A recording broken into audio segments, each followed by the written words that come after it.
חלק גדול מעם ישראל כבר חזר למולדתו, עם זאת התודעה העצמית של רוב העם עדיין מושרשת בגלות. מצב זה מוכרח להשתנות ואין ספק שאכן ישתנה. שלום לרב דוד בר חיים ממכון שילה בירושלים. שלום רב. מספר גדל והולך של יהודים נוהרים לעיירת אומן באוקראינה. האם זה מנהג לגיטימי? והאם ניתן להצדיק יציאת יהודים מארץ ישראל כדי לנסוע לשם? דבר ידוע הוא שכבר לפני 120 שנים ויותר, כאשר מספר מסוים של חסידי ברסלב עלו לארץ ישראל, וזאת הייתה דרך אגב על פי צוואתו והוראתו של רבי נחמן ברסלב ז"ל, שהוא אמר לחסידיו שלאחר 4 דורות מעכשיו, לאחר פטירתי, דור רביעי ישובו הנה.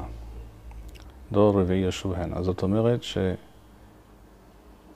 שעליכם לעלות לארץ ישראל אחרי 4 דורות. היו כאלה שקיבלו את דבריו וגם עשו מעשה ועלו לארץ ישראל. ואלה כמובן היו אותם חסידי ברסלב המועטים יחסית ששרדו את השואה. לצערנו כל שאר חסידי ברסלב, רובם ככולם באוקראינה, נרצחו בשואה. אבל עוד לפני כן, כאמור, לפני 120 שנה ויותר, עלו חלק מחסידי ברסלב לארץ ישראל, רובם לירושלים, באותה תקופה לפחות,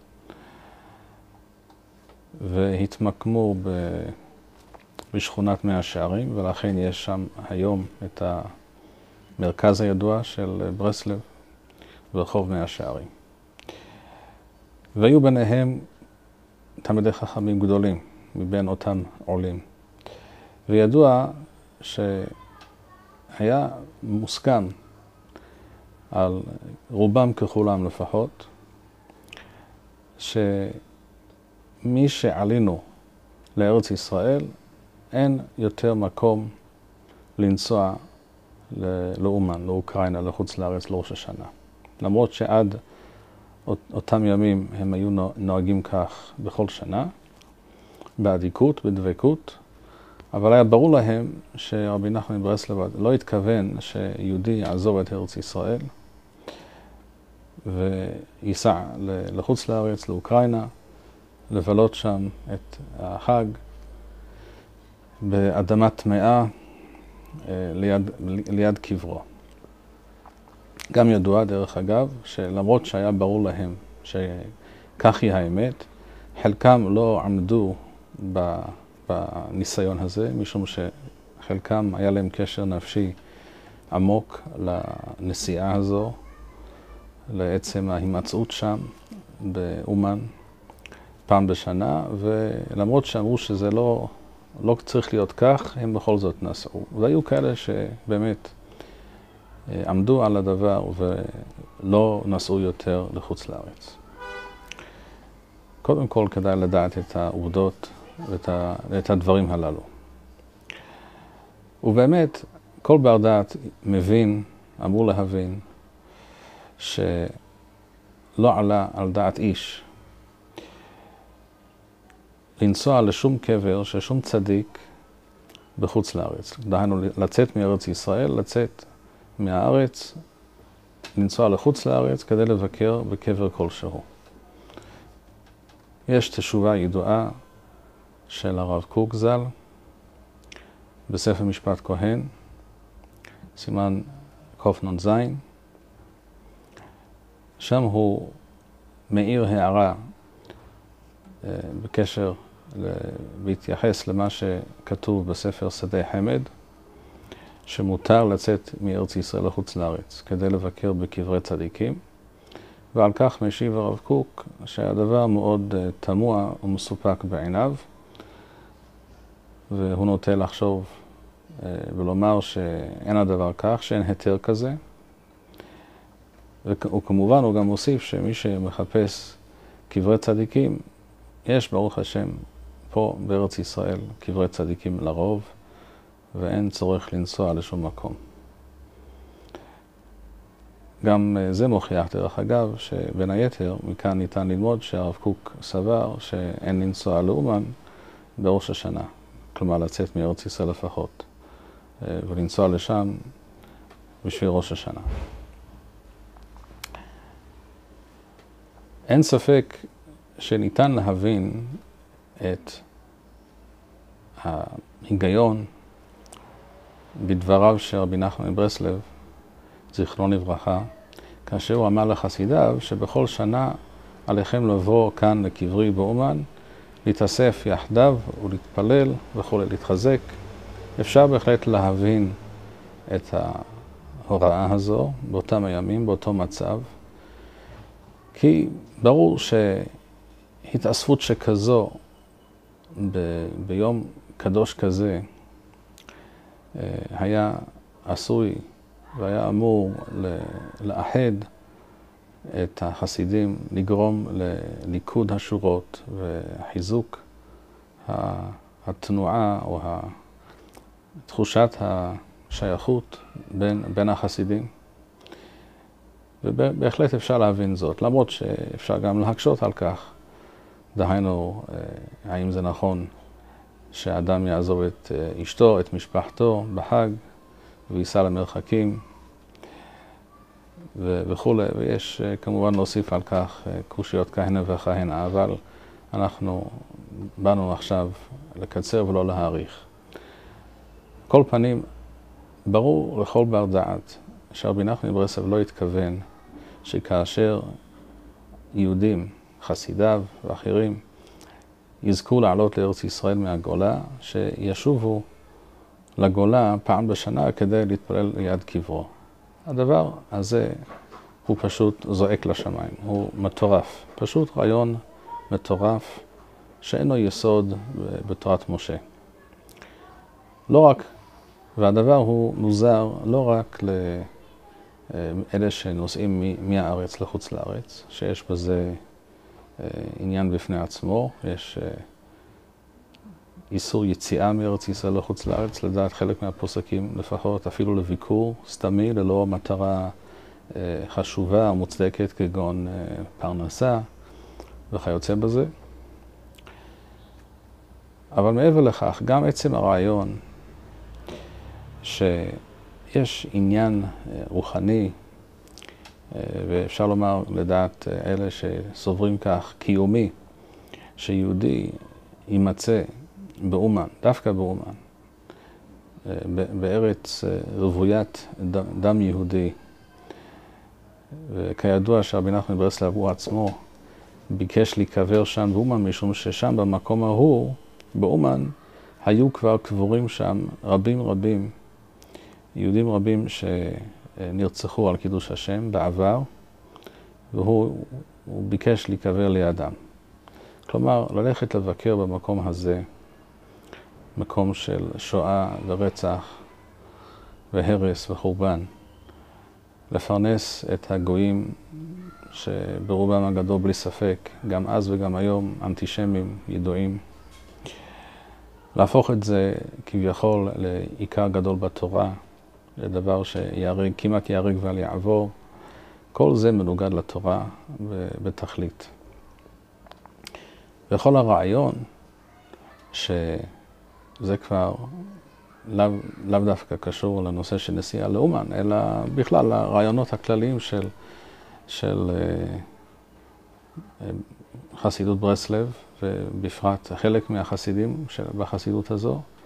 הרעיון הכללי שהדרך היחידה, או על כל פנים המרכזית והעיקרית, להתחבר לקדוש ברוך הוא ולתורה, היא דווקא להיות בקשר במרכאות, כי הרי קשה להיות בקשר עם אדם שנפטר לפני כ-200 שנה, אבל להתקשר לצדיק, ודווקא לצדיק הזה,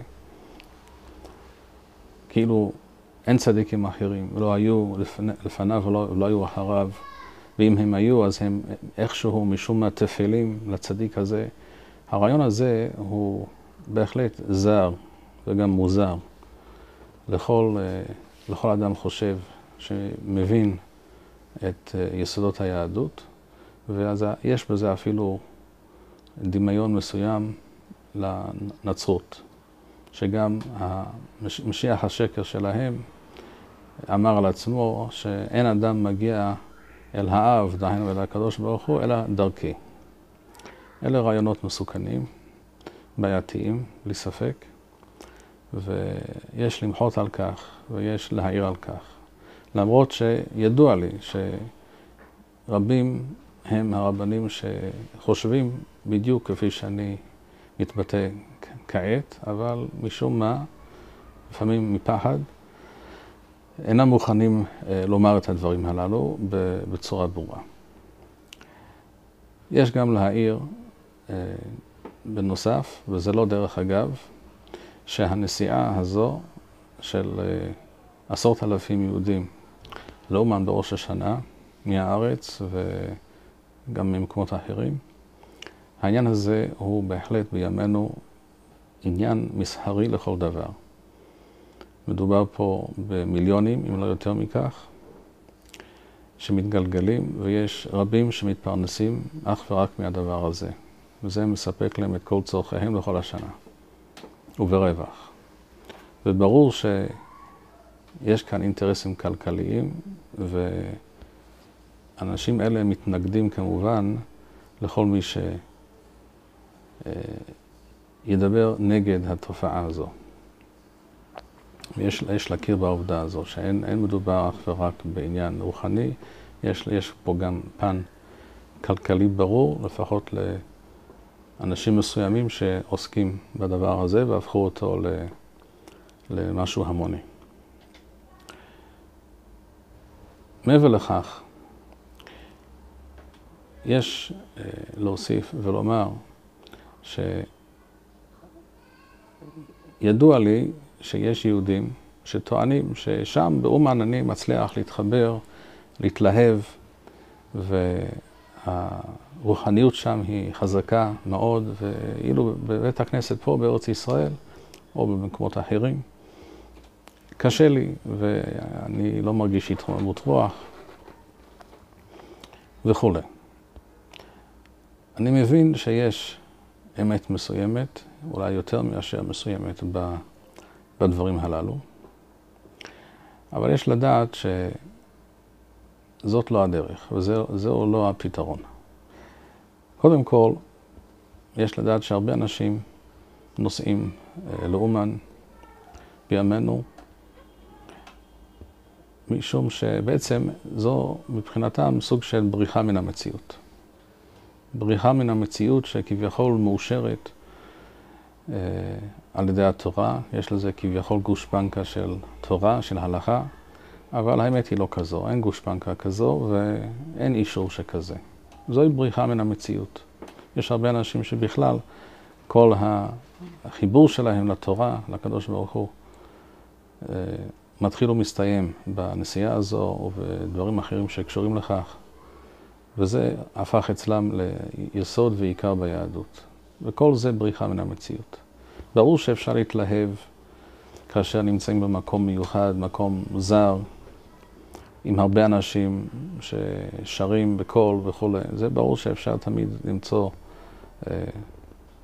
במצבים כאלה, אפשר לגלות התרוממות רוח, אבל זאת לא הדרך. לברוח מהמציאות, לבזבז כספים שאין לאדם, אין לו אפשרות אפילו לבזבז אותם, אין לו אפשרות להוציא אותם, להקשות על משפחתו, על עצמו, לקחת הלוואות וכו' וכו'. זה הכל ממש טירוף הדעת. אלא יש לדעת שהתורה אינה בנויה על דברים מהסוג הזה. אדם שרוצה להתקשר לקדוש ברוך הוא, יש עליו לדעת קודם כל שיש לכך ספר מיוחד, שגם דרך אגב רבי נחמן בעצמו הרבה לדבר עליו והרבה לייעץ לאנשים לעשות בו שימוש, והכוונה היא כמובן לספר תהילים. רוב תפילותינו, אלה שבסידור ואלה שמחוץ לסידור, מבוססות על ספר תהילים. ספר תהילים הוא הספר כדי להתקשר לקדוש ברוך הוא, לתורה, לעם ישראל, לכל. שם נמצא הכל. הפוך בה והפוך בה דכולה בה.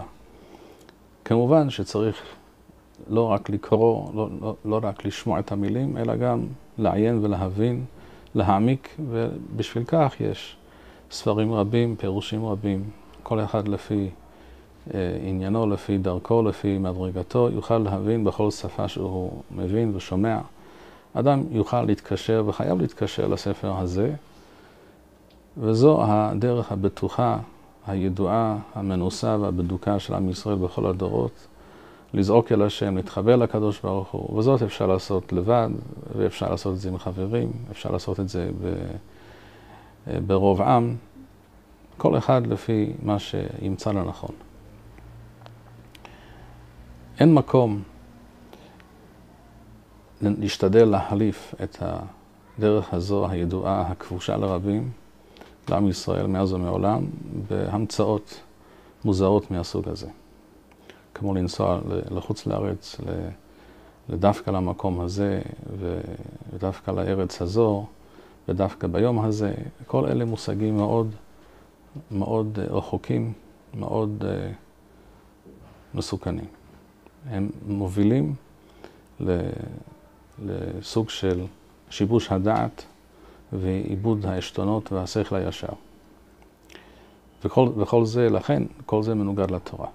עוד יש לומר שידוע, גם אני שמעתי לא מעט אנשים מתבטאים בצורה כזו, שהתפילות בראש השנה הן ארוכות מאוד, בפרט אצל האשכנזים, אבל לא רק, אבל בוודאי המצב בעייתי יותר אצל האשכנזים שמרבים בפיוטים, והאריכות הזו והיובש אפשר לומר גם כן, שבתפילה במקומות רבים די מייאש וגם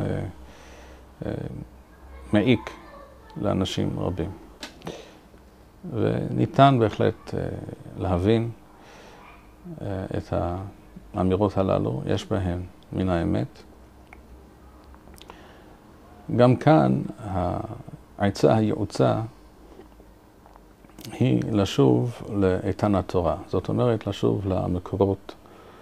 דהיינו שהתפילה בציבור, כמו שהרמב"ם כותב בתשובה ידועה, שכאשר מתפללים בציבור, צריכים לומר רק את העיקר, את מה שמחויבים לומר, ולא להוסיף תוספות מתוספות שונות, משום שתמיד בבית הכנסת, בציבור, יש כל מיני אנשים. יש אנשים זקנים, חולים, יש אנשים שממהרים לעבודה, כמובן זה לא שייך בראש השנה, אבל בשאר ימות השנה זה בהחלט שייך. וכאשר מוסיפים דברים שונים לתפילה, כחוק קבוע, זה מקשה על כל מיני אנשים. בוודאי על אנשים זקנים, אנשים חולים, או אנשים שקשה להם להתרכז במשך שעות רבות, ואפשר לומר שרוב הציבור בימינו הוא כזה. לכן צריכים לשוב לאיתן התורה לדברים העיקריים. דהיינו, יש מקום לשקול, לייסד מניינים ששם יתפללו את הנוסח התפילה המקורי, העיקרי, כפי שחז"ל תיקנו אותו, כמו שהוא מופיע למשל ברמב"ם ובמקומות אחרים, ללא תוספות קשות להבנה, בדרך כלל להרבה אנשים שמוסיפים הרבה אריכות ותועלתם מועטה. וגם כמובן יש להתפלל, להתחבר לתפילה היסודית, המקורית, העיקרית הזו, בכל לב ובכל נפש, על ידי הבנת אותה תפילה. ולכן ראוי ונכון לעיין בנוסח התפילה לפני ראש השנה, להבין את המוקד של התפילות של ראש השנה, מי שיעשה זאת, למשל, יראה שבתפילות היסודיות, המקוריות שתקנו חכמים, כפי שאנחנו רואים בתפילה של שחרית וערבית, של ראש השנה, וקל וחומר בתפילה של מוסף, עם כל העריכות היחסית שבברכות הללו, הנושא העיקרי הוא לא תשובה אפילו, וגם אפילו לא יום הדין, הוא לא הנושא העיקרי. הוא מוזכר, אבל הוא לא הנושא העיקרי. העיקר והיסוד הוא מלכות השם בעולם. ואין מלכות השם בעולם שלמה, כפי שאמרו חכמים, אין הכיסא שלם, עד אשר אויבי הקדוש ברוך הוא יבודעו מן העולם, ועם ישראל יעלה מעלה מעלה ויעשה חיל. ומי שיתרכז בדברים הללו וייכנס למהות האמיתית, המקורית של היום, עיצומו של יום, ולא לעניינים שנוספו על המהות הזו, גם בחלק מהפיוטים וגם על ידי כל מיני דרשות וכו', שמרבים להשמיע, שאינם באמת מדברים על מהותו של היום, אלא דברים נוספים כמו יום הדין, תשובה ועונש, דין שכר ועונש וכו', שכל אלה שייכים יותר לעשרת ימי תשובה ביום הכיפורים. בראש השנה יש להתרכז בנושא המרכזי שהוא מלכות השם בעולם. מי שיעשה זאת ויעמיק בדברים האלה, יראה אור גדול בעזרת השם. תודה הרב בר חיים ולצופים. רצינו להזכיר שאם ברצונכם להקדיש ראיון עם הרב בר חיים לזכר קרוב משפחה או חבר יקר, או אם ברצונכם להשיג דרכון נוסח ארץ ישראל, נא ליצור איתנו קשר בכתובת office@מכון שילה.org.